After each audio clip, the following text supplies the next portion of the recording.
Welcome to ENN On Air, our digital news show giving you the stories of today. I'm Ava Filippi. And I'm James Silk. Thank you for joining us.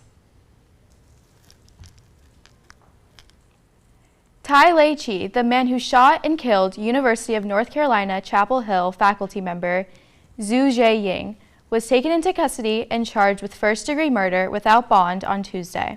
Yan was shot and killed at around 1 p.m. on Monday. Moments after the killing, alarms sounded, sending the campus into a shelter-in-place for close to 3 hours. Yan was an associate professor in the UNC Department of Applied Physical Sciences. Jack Bedore is a senior at UNC Chapel Hill and was off campus when the shelter-in-place was issued, but said he had friends that were on campus. Bedore said he was getting most of his information from the news. As soon as something like this happens, rumors are going to start flying. And, the one thing I keep saying is, you really hope that those rumors are not true. You don't want them to be true because there's some crazy stuff that can be said. And I think that's why you kind of should rely on university stuff first, because they're going to be coming in and saying what's the truth and what should be done. And they're only going to be saying stuff that's credible. Ava Dobson, a senior at Chapel Hill, was in her noon Foundations of Interactive Media class in a basement classroom when the university sirens first sounded. She talked about what the experience was like on campus. It's pretty, scary, just the initial, hour, just because there was so little was known about what exactly was going on. And then you have, a lot of different information coming from different people, different sources, people texting their friends. All events and classes are still canceled at the school through today, according to University of North Carolina's emergency alerts. Hurricane Idalia made landfall today in the small coastal community of Keaton Beach, Florida. Idalia registered as a Category 4 storm at its peak and made landfall as a Category 3 storm with winds as high as 125 miles per hour and gusts as high as 160. It marks the most powerful storm to hit Florida's Big Bend region in more than 120 years. Idalia is the first major hurricane to make landfall on U.S. soil this hurricane season. The storm has brought heavy rain and a powerful storm surge to Florida's Gulf Coast, with it being forecasted to bring up to 5 feet of storm surge to parts of Georgia, South Carolina, and North Carolina's Atlantic coasts in coming hours. Elon students can expect effects from the storm as well, with forecasted sustained winds reaching as high as 23 miles per hour, with gusts reaching 43 miles per hour, and moderate rainfall from Thursday into Friday morning, according to AccuWeather.com. The European hurricane model forecasts expected effects from the storm starting to hit Elon overnight. For more information, visit our website at elonnewsnetwork.com.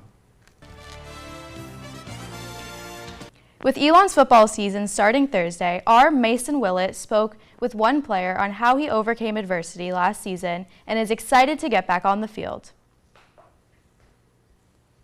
Elon football redshirt sophomore Dylan Tucker is looking to have a comeback season after being sidelined for all of last year. Due to a devastating injury in practice during the preseason, Tucker ended up tearing a pectoral muscle in his chest and says this made him heartbroken. It was definitely a big shift, but I think it helped me realize, how much I love the game of football, how much I just want to contribute, and how much all this matters to me and how much I care about my teammates. Tucker thanks former Elon football linebacker Marcus Hillman for playing a large role in his growth while not being able to play. Tucker says he talks to Hillman often about what he can do better on the field and how to be a leader. As an older guy, starting to realize my role, as a captain, as a leader on the football team, he kind of just, gives some pointers and tips, what to look for, how guys react to certain things, with the, developing the culture of a football team and how important that is. Thanks to Tucker being vocal and the advice Hillman has given him, head coach Tony TRISCIANI says he has noticed Tucker's leadership and its impact on his teammates. He says he is proud of the work that Tucker has put in. His teammates believe in him, and he's followable, and he's a guy that has the ability to make his teammates around him better. Tucker says he has high expectations for the team and is hoping to make the playoffs once again. His personal goal, though, is to be a great example for his teammates. I just want to be the best teammate I can be the best leader, stepping into this role, making sure that I'm an example for these younger guys so they can see how it needs to be done and we can continue to carry culture and tradition even after I graduate. Now, looking back on the injury, Tucker is thankful for the experience that he was able to have, despite the trouble he faced early on.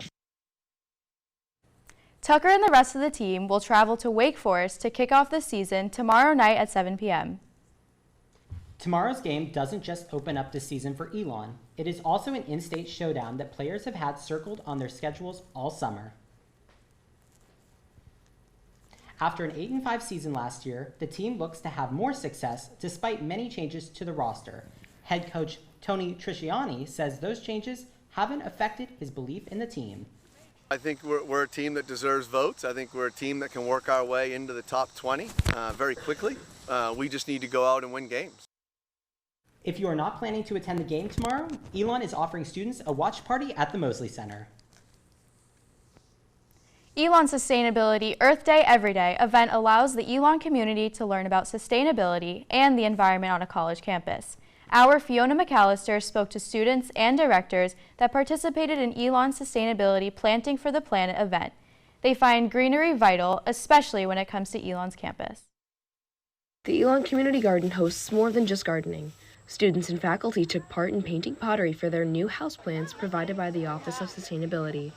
To encourage community sustainability and greenery, participants were excited to get involved. Elon freshman Benjamin Dewing-Smith has always loved agriculture. He says events like this pique his interest. I grew to love gardening over the past year. I always had like a little basil plant on my desk and it was awesome for cooking. And over time I grew to love using herbs in cooking, and I learned there was a community garden. I figured it'd be a great opportunity to come out and learn more about Elon sustainability. Volunteer intern coordinator and Elon senior Lauren Hill has been a part of Elon sustainability for 3 years. She says the program encourages students to come to their events with any level of curiosity. When we talk about sustainability, our emphasis is the 3 Ps. It's people, planet, prosperity. So we want to really engage students on all aspects of what sustainability can look like for them. Associate Director of Sustainability for Education and Outreach, Kelly Harr, says she hopes events like this encourage the Elon community to think about how they can practice sustainability on campus. She is really excited to see first-year students get involved in Elon sustainability. To me, and hopefully to the Elon community, it's really a time to build community within Elon, really looking to connect like-minded individuals, so students who care about the environment, like gardening, like plants, bringing everyone together. Especially first-year students, we do it very early in the semester to try to help first-year students gain the community. This year, the Office of Sustainability is launching a new Sustainability Master Plan, which will be updated for 2025. Harr says this plan includes group discussions to let students know they are always available. On Thursday from 11 a.m. to 2 p.m., look out for the Elon Dining Tricycle to try out a sustainable smoothie from Earth Day Every Day. That's all we have for you this evening. Thanks again for watching ENN On Air. For all the news you need to know when we're not on air, visit our website, elonnewsnetwork.com. And follow us on social media at Elon News Network. Have a great night, Elon.